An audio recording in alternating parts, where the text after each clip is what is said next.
সেই 10,000 ছাত্র শিক্ষার্থীদের অংশ হচ্ছে আমরা চাই না জনদুর্ভোগ সৃষ্টি করতে।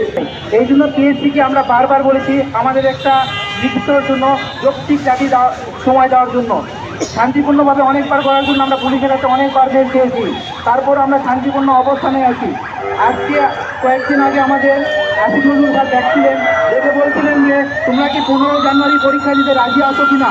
আমরা বলছিলাম ঠিক আছে স্যার, আমরা 15 জানুয়ারি পরীক্ষা দিব, তাহলে তোমরা চলে যাও। তাহলে আমরা শাহবাগ থেকে চলে গেছিলাম, কিন্তু তার 2 দিন পরে বলেছে থেকে না আমি পারবো না, পেট্রোল ঢালায় আত্মহত্যা দিব।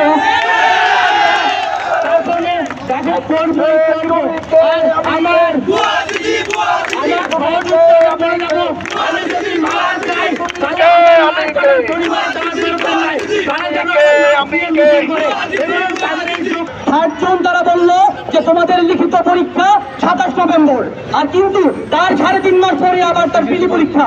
এখন এই সময়ে দাঁড়িয়ে একটা ছেলে একটা শিক্ষার্থী কি পিজির পড়াশোনা করবে নাকি লিখিতের পড়াশোনা করবে? ভাই এটা তো হচ্ছে একটা মানুষের বিয়ে করার আগে বাচ্চা নেওয়ার পরিকল্পনা। সুতরাং এরকম অথর্ব চুক্তি এত বড় প্রতিষ্ঠান কিভাবে নিয়ে আমার জানা নাই।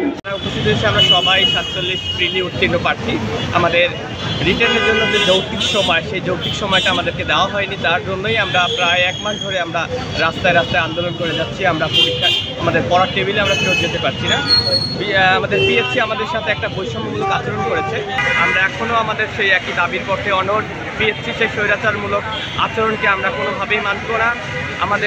আমরা এত কষ্ট, আমাদের এই দুর্ভোগের পরেও আমাদের সেই ন্যায়সঙ্গত যৌক্তিক দাবিটা তারা মেনে নিচ্ছে না। তারা তাদের সিদ্ধান্তে অনড় রয়েছে।